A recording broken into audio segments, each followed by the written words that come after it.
Welcome to my channel. She's DIY.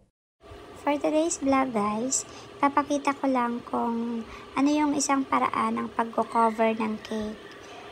Para sa akin, ito yung mas madaling paraan para i-cover ko yung cake. So, ganyan lang. Paiikutan ko lang siya ng whipped cream. Which is ang gamit ko dito ay Bakersfield. Ayan. So, pagkatapos na malagyan, ayan, pakikinisin ko lang siya. Paiikutan ng ilang ulit. Ayan.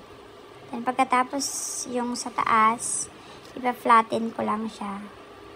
Simpleng design lang naman ang gusto ng customer, kaya madali lang. Simpleng white and lagyan daw ng flower or ng rosette flower dyan sa ibabaw. Ayan, paikot lang.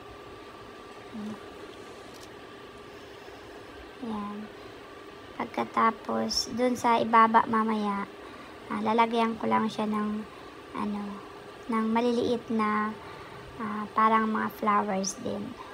Ayan. Ganun lang kasimple.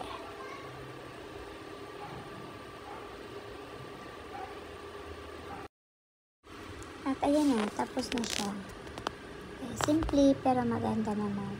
Okay, thank you for watching guys.